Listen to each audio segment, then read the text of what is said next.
Just a friendly reminder, make sure you hit subscribe if you haven't already, as we want to grow our sub base to elite status. A unique selling point, if I sell myself today, is that I'm literally one of the last living console players that solos stuff and makes a YouTube video on it. So we're going extinct. So we're literally a dodo bird. Do you want the dodo bird to go extinct again? All over again? That's on you. That's on you, that is. So just make sure you hit subscribe to keep the charade going. So we're using a Arc Warlock build with Geomag stabilizers for an enhanced Chaos Reach build. The thing about it is the neutral game's quite good as well because you get ionic traces. Plus we've got arc mods this season. We've got two in particular, Trace Evidence and Retinal Burn. So Trace Evidence gives you ionic traces. You then can pair that with Elemental Charge or pop a bottle. I don't like popping bottles though. I just put an Elemental Charge. If you pop a bottle, you'll get Elemental Charge for free, but I didn't do that. I think it's cheating a little bit. So I just put Elemental Charge on my boots. I get armor charges. When I'm armor charged, I can stun and blind targets with Retinal Burn with an arc weapon. So there's a good build there, and next week you're going to have a damage buff to blinded targets via a new mod. So there's going to be some good arc builds going, and Chaos Reach Arc Warlock is one of the best. Now I was going to do a Prismatic Warlock build because I've got some new class items from the Haunted event from Eva, but whilst I was doing the run, it dawned on me that the builds that I showcase can't be fleshed out enough because of this mod called Arc Hunger. So I'm going to wait until we get more GMs. Okay, Moon Battleground GM is a bad place to test stuff, really, in my eyes. It's a really boring GM. There's 8 GMs coming next week, right, with the selector node. So there's way more places to test stuff. So you'll expect more prismatic stuff next week. Right, this week we're just going to focus on, right, what's a meta style run. And this is kind of meta style because all you really want is jolt damage and single target damage in this. The jolt damage will do your ag clear. This is very, very good in this. And we're allowed to use a area denial GL by using Deterministic Chaos because we've got Barrier in the heavy slot. Barrier in the heavy slot. We've got Unstoppable in our special slot because we want Unstop on because it's nice having it at the Go Scannable section, I'll be honest. Don't just rely on Anarchy, because if you just rely on Anarchy, you'll run out of ammo at the cheese spot, at the exploit zone for Go Scan. Now you need to make sure that you super him, the VIP target, you kill him after the wizard. The next kill trigger is the ogre, so don't kill the ogre until you've killed all the enemies. This is a way of controlling the entire section. There are 3 sections total. First section is all adds up into first wizard. Second section is all adds up into ogre. Third section is where the unstoppable spawns, etc, etc. But you can control each zone. It's condensed. You just need to not kill the VIP target, which is the ogre and the wizard from the first phase. That's how you do it. Now I'm getting some good bad luck here with the drain. I'm getting a shock bane. So that was unfortunate. And I do get some bad luck. This should take you 7 minutes, 6 to 7 minutes on the starting section. That on average. Mine took a little longer because I got some bad banes with bad circumstances. So that's what that was. But I'm not too fussed about that. After all, this is an instructional video, right? We're not speed running. We're not doing a world record run because a world record run would require a particular build and it would require farming to get said time, 10 minutes, 12 minutes, whatever it might be. And we're not doing that at this minute. So, like I said, this is more to showcase off this build, which it's still meta for this run. In my opinion, it's a meta class. It's not Prismatic Titan, but it definitely is a meta class, and it's really good. It's really effective. And Arc Surge isn't up, I know that, but Arc Hunger is. So, but imagine if Arc Surge was up, that would be extremely strong. So yeah, we're not killing the ogre. We're waiting on this barrier here. We're making sure we debuff. Plus, jolting with the pulse and stuff. This wizard's still up. Wizard's being a pain. But you can see how we can cycle our Rift quite frequently, obviously with the Arc Hunger, which is nice for survivability. So this build gets some survivability on this GM. It's got decent survivability anyways. If I was to run any other GM, I would be very comfortable with a Geomag Stabilizer Chaos Reach Warlock. I always am. Anytime I do a solo GM with this build, the GM is always comfortable, no matter what GM it is.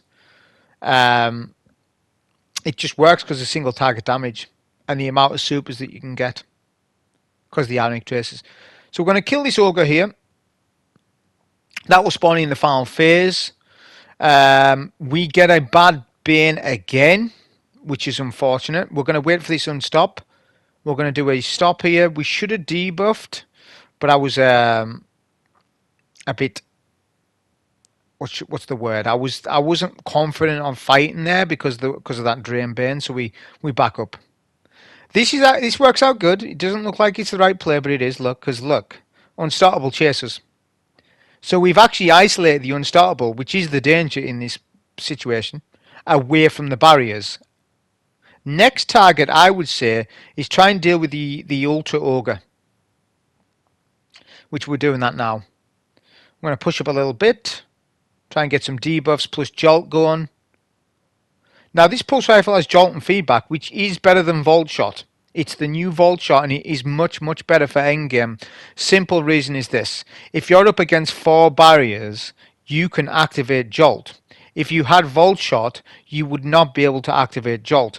Therefore, Jolt and feedback is better for single target damage. Single target damage is of higher number in GM. There are red bars in GMs, yes.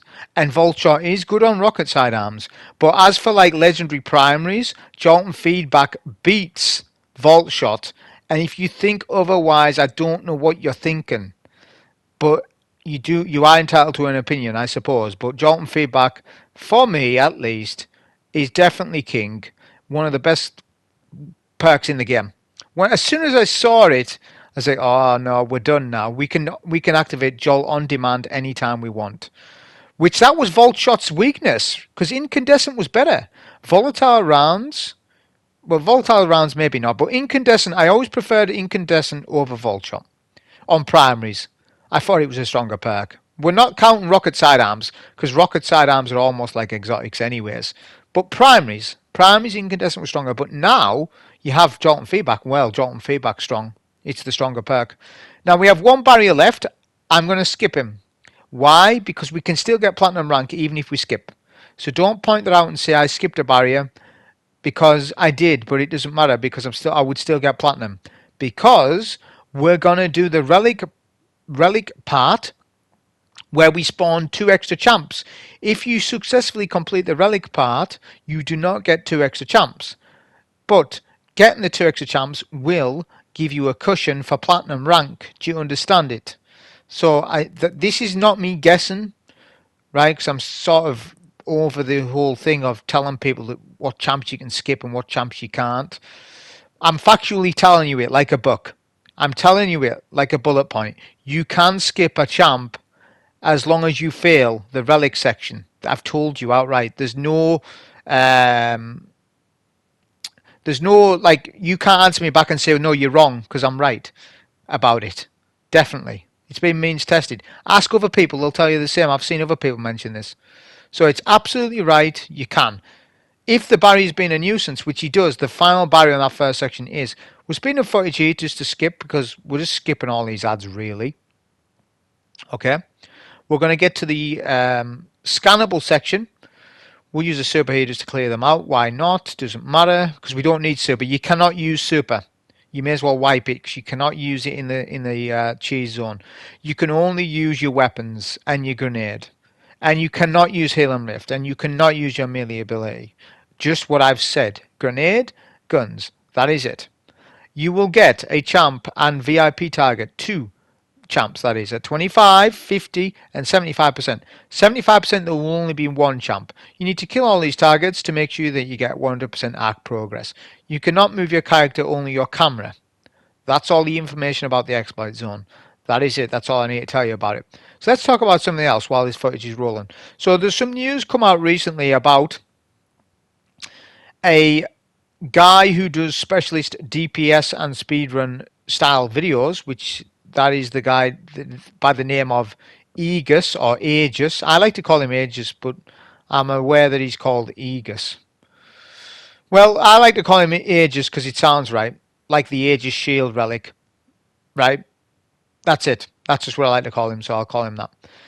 Um, People are saying he's been falsely banned. Some people are saying he's been rightly banned. Bungie has not made a statement on this as of yet because it's the weekend and they don't work on weekends. Or maybe they do, but they don't social wise, I suppose. So you won't hear anything about it until tomorrow, right? About the Aegis ban. Um, Now, we've had this with Bacon Gangster, haven't we? Now, I like Aegis. So if he's watching and listening, I like him. I think he makes some of the best long format content that we have been waiting for years. And I've been complaining to people for years about the state of content creation in Destiny 2. And people have talked down to me and said, who cares, dude? Content creators don't carry the game. People do. Well, no, that's not entirely right. It's a combination of both content creation and the general community. Without content creation, if there was no content creators at all, Destiny 2 wouldn't last another 6 months. Seriously. It's all part of selling the game. So people who are streaming on Twitch, people who are making YouTube videos, advertising the game, it's all part of it. But people need to watch that stuff. Okay? So without the viewer, I don't exist. Right? And without content creators, Destiny 2 wouldn't be nowhere near as popular for the 10-year decade that it's had. It wouldn't have lasted a decade like this. Not in the capacity that it has and the experiences that it's give people. So, like, look at look at your day one raid races. If that was not streamable, who care about all that stuff? I wouldn't really care about it, to be honest. If you couldn't watch people complete it and stuff and all that, which is the main reason why Vault of Glass, no one cared about Vault of Glass World First because no one was looking to do that stuff. No one recorded it neither. That was 2014 because there was nobody really apart from Datto. Now, with the Aegis, my first impression on him is that he hasn't done anything wrong, right? That's my impression, but I don't know this because we've had it with Bacon Gangster where I believed him as well. We all did. We all believed him, and then it turned out that he was cheating. Now, with Aegis, it's a unique circumstance because he's using macros for wish wall, which to be honest is nothing, and he's using HP overlays, which to be honest, the HP overlays, if you don't know what they are, they should be in the game. Why have we only just got yellow HP bars? By the way, numbers is a massive problem in Destiny 2. I'm going to come on to that in a minute about the numbers thing because people are having to work out their own numbers in 2024, which is ridiculous. Like when Bungie makes a mod, when weakening a champ, they will be weakened for a short period of time. By how much? 20%, 10%, 5%. How much is it? I'm not going on Reddit. Tell me right now the game. What is it? We had Division 1 release in 2016. It had numbers all over the screen. What your DPS was, what your build was. There's no numbers in Destiny 2. We don't know what anything does. Tooltips need invented. They need updated. Right? We need numbers in the game. We shouldn't have to go on Destiny 2 compendium. Okay, if you think that's the solution, that isn't, because you will never get numbers in the game then. You will never get anything off Bungie because you'll have third-party sites carry the game, which they do. Dims carried the game for such a long time. D2 of Gunsmith used to carry the game, but they banned that guy and then he walked out. I think he was wrongly banned, right? We've got that D2 compendium, all that stuff, showing you what buffs and debuffs do. This is all important information. It should be in the game. So I think rather than have people test in a damn lost sector, a old 2017 lost sector on a boss, there should be numbers in the game. That we shouldn't be in this day and age of having to test every single thing for number. I just think it's absolutely ridiculous. There should be DPS numbers on your character page, What is your super capable of? What is your grenade capable of? We shouldn't have to test for 4 hours in a lost sector to test damage of style of nades. This is just madness. We want to play the game and be good at it. We don't want to be messing around doing too many tests. And that's just what I think. So with the ages thing, because he's provided the numbers with DPS rotations and stuff, he's done a lot for the community, and he's the only one that does long format style of content properly. No one else does it properly. Nobody's doing it right. They're all doing it wrong. They're all selling you a personality. Now, I don't think people should be allowed to sell only their personality to you on YouTube and get away with it. I think it's criminal. I think it's absolute daylight robbery. I think, no, you should have a personality, be yourself, but you need to bring something to the party. If it's comedy, like what Mr. Fruit did, then you're off with a free ticket. You better be funny. And if you're not funny, then what else are you bringing other than your thoughts? You can't rely on just saying my thoughts all the time, like what Dato's doing. He's turning into a seasonal story librarian as Dato. It's absolutely criminal as opposed to what he used to be like between 2014 to 17, doing DPS raid videos, doing numbers, testing the meta over and over, being in the game, doing the proper things, doing what he was paid to do. He's not doing what he's paid to do anymore. And I think it's absolutely outrageous that he's not. Because Aegis was doing the videos that they should be doing. Right? Long format with loads and loads of information. Do what you're paid to do. I don't care that if somebody's life has moved on and they've got a wife and they've got a dog and they've got trainers and stuff. It doesn't bother me, man. They need to be doing what they're paid to do.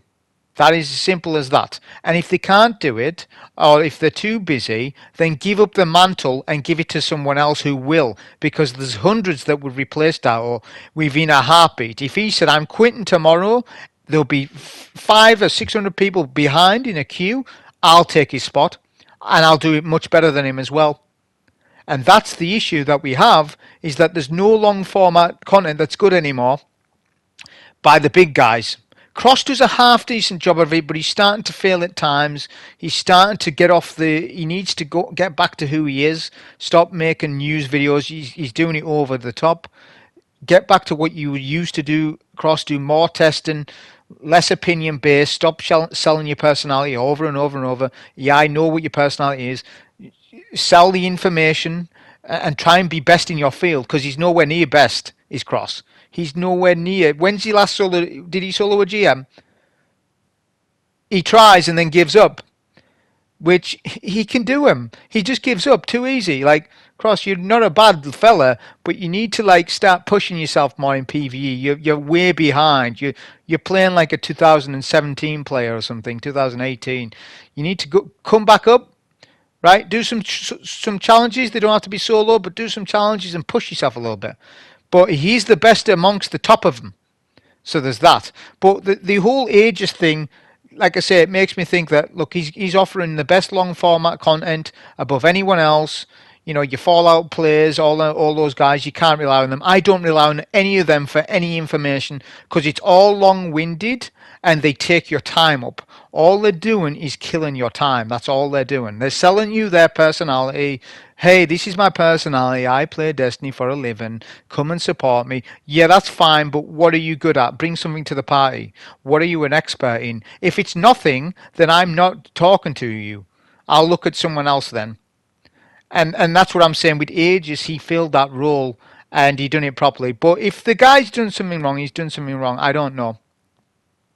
I just hope that there's some open new content creators that look at this situation and say, right, your datos and your crosses aren't meeting the full caliber of what they should be doing. There's an opportunity for some other people, but you've got to work hard at it. And you can't be messing around like what they do to fill that role. Aegis didn't even break the market either. Even though you're saying he's famous and stuff. Yeah, he is. He's only got 70k subs, mind. Do you realise Dato's got millions? And he does a quarter of the work. A quarter of the work. You just weigh that up.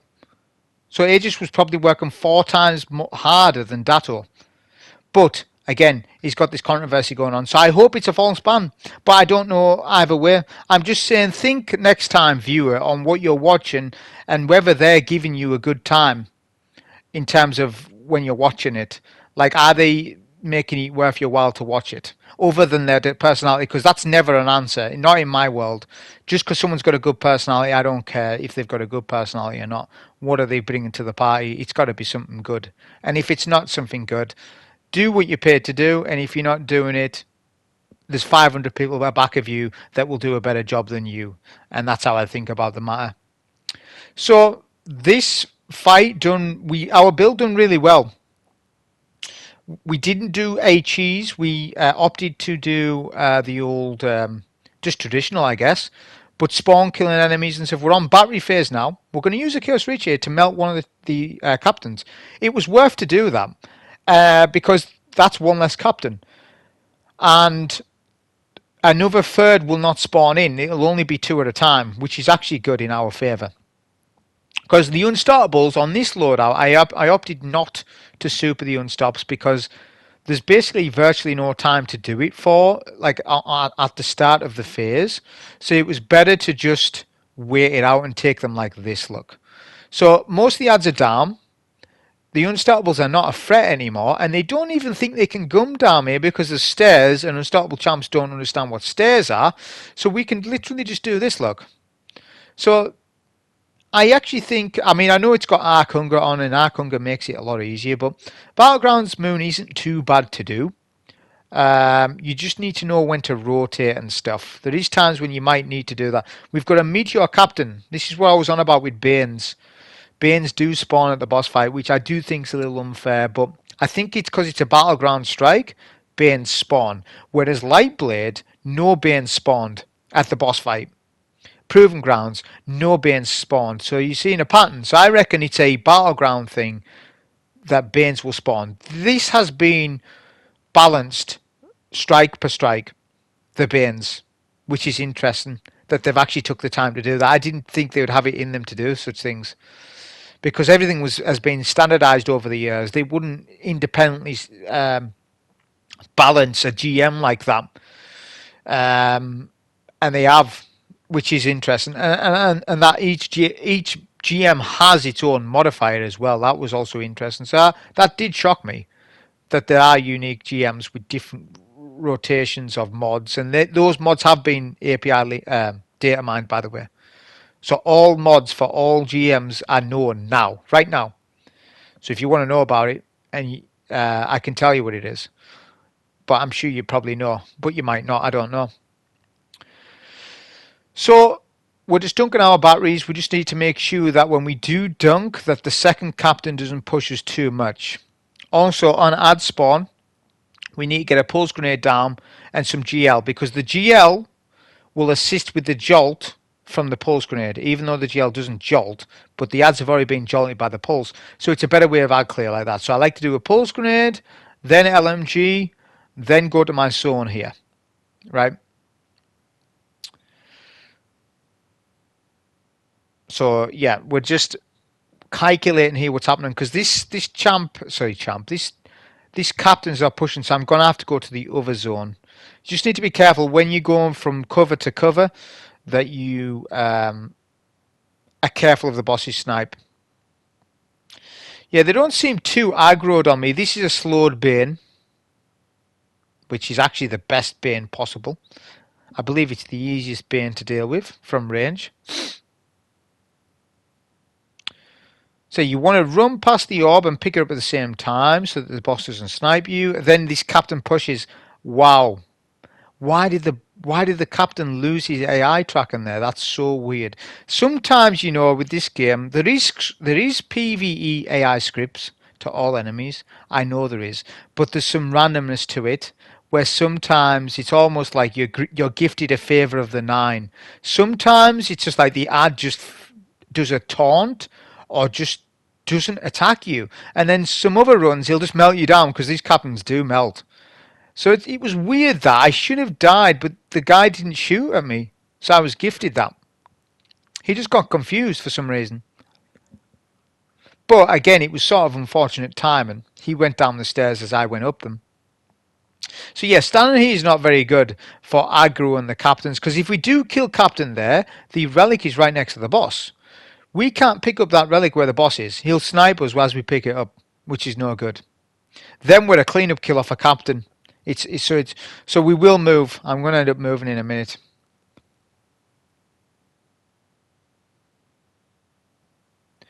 But we're going to melt him down if we can there. He's close. Yeah, that's good.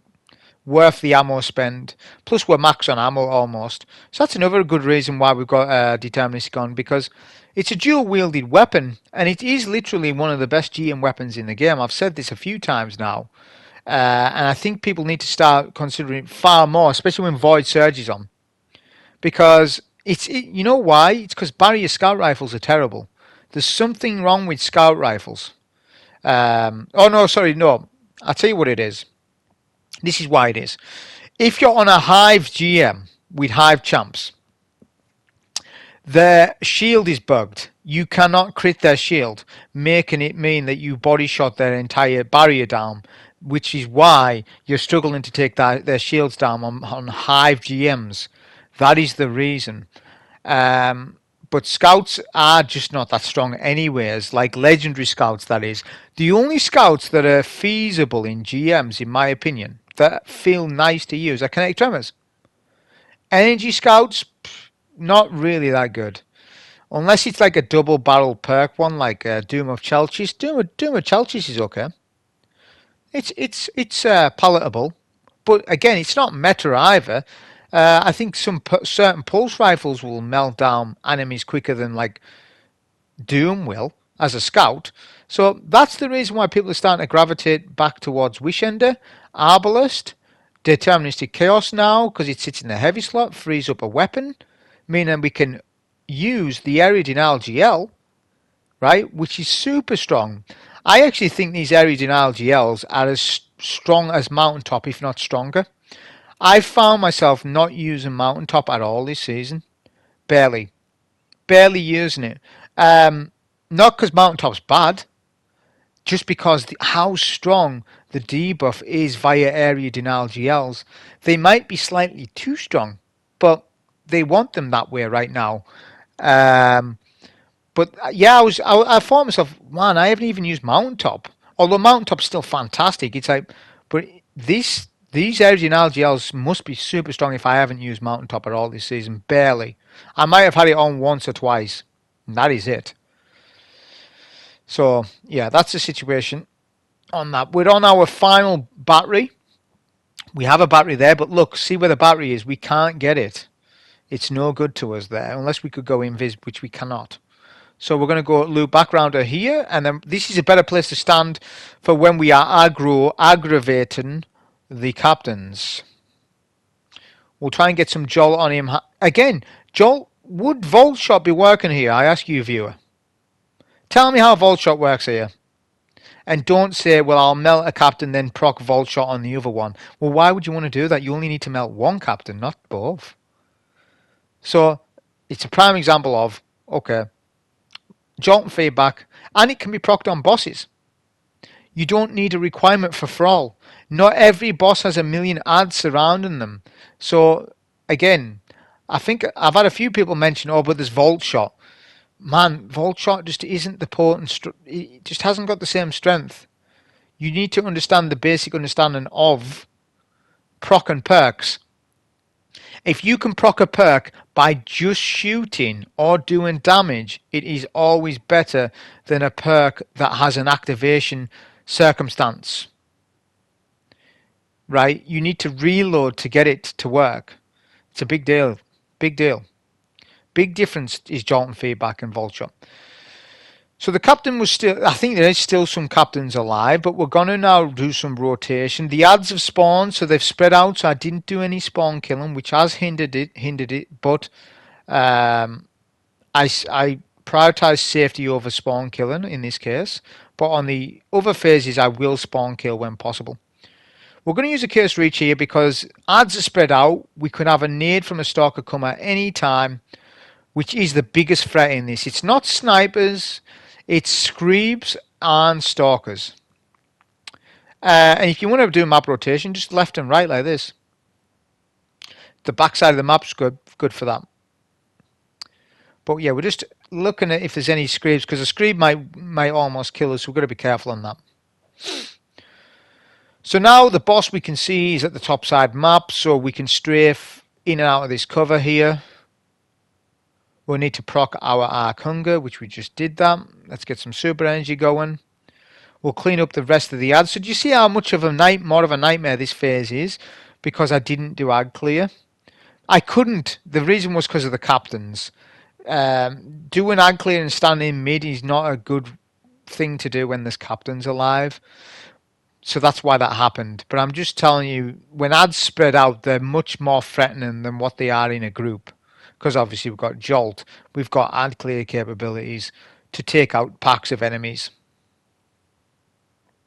I like the stairwell. I like the stairwell to head glitch the boss a little bit. This is a good place to stand from. And when ads spawn in, we can immediately jump left or right with a pulse grenade or super, if that might be the case. Now we'll start doing some damage to the boss. We'll speed this up a little bit. That's one thing I liked about Chaos Reach Run, is that we could move down the boss super quick. Like one super will do probably a third or a quarter of his HP bar, which is a lot. But I could super right now, but I'm not going to. I'm going to send the boss, then super. Because this will then do damage to him, and it'll clear the ad phase. Because remember, we want to spawn kill the ads. So I figured that's what I was going to do right now. So look, he teleports. He's right side. We'll do some ad clear here. We'll do Chaos Reach plus damage to the boss. So we've sacrificed boss damage for ad clear, and that is a good trade-off in this strike. Because as I said, when they spread out, stalkers, they void nade you all the time. Okay? It's potential wipes if you do not control your ads. Birthplace of the Val next week is the GM, and this, what I've just said to you, will be a critical thing, and you'll need to make sure that you're on top of your ad clears next week. Okay, so Birthplace of Val is the GM next week. So whip out your ad clear builds. I believe that Arc Warlock always does well in Birthplace of the Val. It always does because of Arc Soul and Jolt damage, but there's many builds that does. There's many builds. We'll see what surges are up. I don't know what surges are up next week.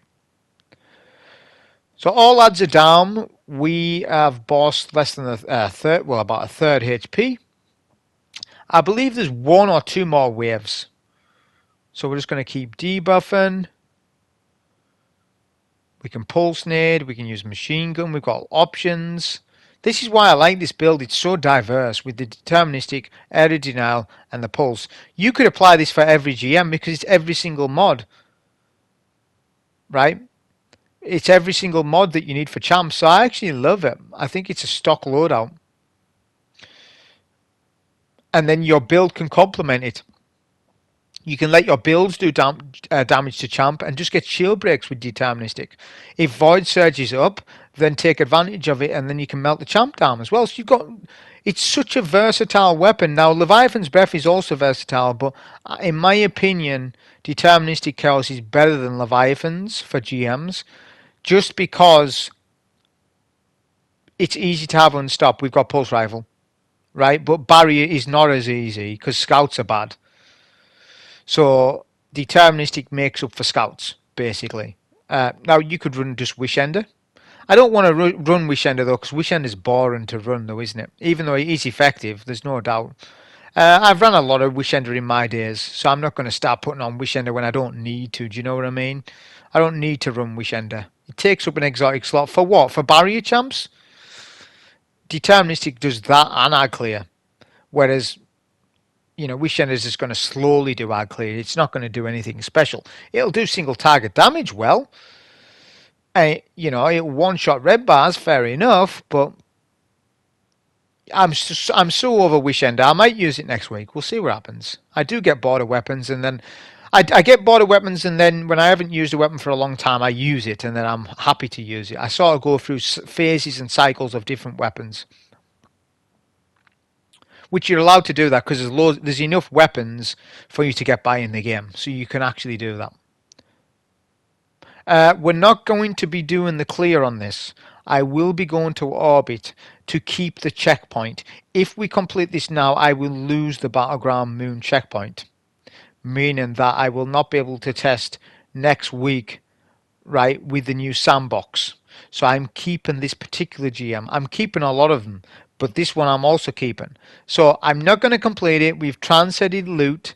If you don't know what I'm doing, you haven't been here long enough to know what I'm doing, because I used to do this back in the day, where we could keep checkpoints for ages and keep solo them over and over with different loadouts, making content and farming content off the checkpoint, which I believe I'm the only one who does such thing, because I'm crazy, aren't I? There's ain't nobody doing this, keeping checkpoints like this. But yeah, I hate the checkpoint system, as you can tell, because I'm having to keep them. I don't know why there's just the checkpoint system's just different to what it is, but it is what it is. We adapt to it. We adapt to it. But yeah, I'm going to go to orbit. That was a solo GM on this loadout. I hope you enjoy. Thank you.